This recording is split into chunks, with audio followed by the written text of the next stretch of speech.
हाय, मी शुभांगी. तर स्वागत आहे तुमचं आपल्या नवीन एका व्हिडिओमध्ये. तर आज मी बनवलेलं आहे भरलेलं वांगं. म्हणजे आपण नेहमी जसं वांगं बनवतो तशा पद्धतीनं मी बनवलेलं नाही, तर मी वाफेवरचं भरलेलं वांगं बनवलेलं आहे. ह्या वांग्यांमध्ये भरण्यासाठी बघा मी एक वाटण तयार करून घेणार आहे. तर वाटणासाठी तव्यावर थोडंसं आधी मी जिरं घातलेलं आहे. जिरं भाजलं की त्याच्यानंतर त्याच्यामध्ये खोबरं घातलेलं आहे, जे सुकं खोबऱ्याचे काप थोडेसे घातलेले आहेत आणि 1 चमचावर पांढरं तीळ घातलेलं आहे.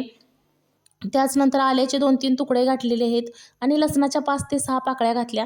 अर्धी वाटी शेंगदाणे घातले आणि हे शेंगदाणे सगळं जे हे जिन्नस आहेत ती मी इथं खरपूस असे भाजून घेतलेले आहेत.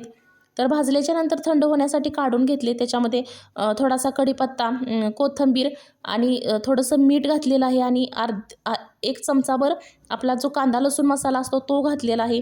तर हे सगळं मी मिक्सरच्या भांड्यामध्ये हे चांगलं वाटून घेतलेलं आहे. तर इथं वाटताना बघा मी अजिबात पाण्याचा वापर केलेला नाही. तर पाण्याचा वापर न केल्यामुळं ना आपल्या वांग्यांना ना खूप छान चव येते. तर हा जो मसाला आहे तो सगळा वांग्यांमध्ये अशा पद्धतीनं आपल्याला इथं भरून घ्यायचा आहे. वांग्याचे 4 भाग करून आणि उरलेला जो मसाला आहे तो आपल्याला फोडणीसाठी ठेवायचा आहे. म्हणजे वांग्यांमध्ये जेवढा मसाला बसेल तेवढाच आपल्याला इथं भरून घ्यायचा आहे. आणि अशाच पद्धतीनं सगळ्या वांग्यांमध्ये मी इथं मसाला भरून घेतलेला आहे.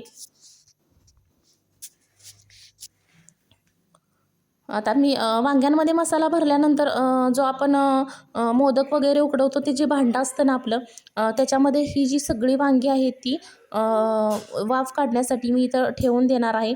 तर मी इथं तेलाचा अजिबात वापर केलेला नाही. तर हे जे भांडं आहे ते मी गॅसवर ठेवलेलं आहे वाफ काढण्यासाठी आणि त्याच्यावर आता मी झाकण सुद्धा ठेवणार आहे. कारण चांगली जी वांगी आहेत ती शिजून निघतील आपली आतून मस्त अशी. तर मी इथं आता झाकणसुद्धा ठेवलेलं आहे. एक 7 ते 8 मिनटातच खूप छान आपली वाफेवर वांगी जी आहे ती शिजली जातात. बघू शकताय तुम्ही 7 ते 8 मिनटामध्ये खूप छान वांगी शिजली जातात. तर मी इथं सुरीच्या साहाय्यानं चेक केलं वांगी शिजलीत की नाही ते. तर मस्त अशी आपली वांगी शिजलेली आहेत. तरी थोडीशी थंड होण्यासाठी मी बाजूला ठेवली. आता फोडणीसाठी गॅसवर कढई ठेवली. त्याच्यामध्ये मी 2 चमचे आता तेल घालणार आहे. तेल घातल्याच्या नंतर जिरा आणि मोहरीची फोडणी दिली. त्याचनंतर बारीक चिरलेला कांदा घातला, कारण कांदा आपण आधी घातलेला नव्हता, त्याच्यामुळं आता कांदा घातलेला आहे.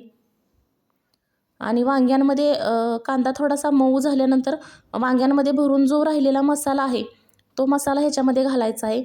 हा मसालासुद्धा परतवून घ्यायचा आहे चांगला तेलामध्ये. आता ह्याच्यामध्ये 1 चमचाभर हळद पावडर घातली मी आणि थोडासा गोडा मसालासुद्धा बघा ॲड केला 1 चमचाभर. त्याच्यामुळं वांग्याला खूप छान चव येते.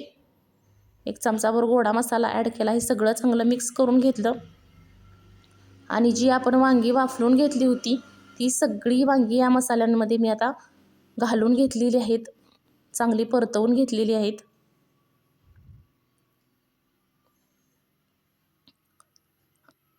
आता ह्याच्यामध्ये थोडंसं मी गरम पाणी ॲड केलेलं आहे आणि इथं चवीपुरतं मीठसुद्धा घातलेलं आहे, कारण आपण आधीसुद्धा मीठ घातलेलं आहे मसाल्यांमध्ये. त्यामुळे इथं थोडंसं मीठ घातलं आणि रेड चिली पावडर थोडीशी इथं घातलेली आहे मी अर्धा चमचाभर. वरून थोडीशी कोथिंबीर घातली. तर मस्त अशी आपली वांगी आधीच शिजलेली आहेत. खूप छान वांगी होतात अशी वाफेवरची वांगी. एकदा नक्की ट्राय करा. त्याची चव जी आहे ती खूप छान येते. व्हिडिओ आवडला असेल तर व्हिडिओला लाईक करा आणि चॅनेलला जर अजून तुम्ही सबस्क्राईब केलं नसेल तर पटकन सबस्क्राईब करा. भेटूया नवीन एका व्हिडिओमध्ये. तोपर्यंत बाय.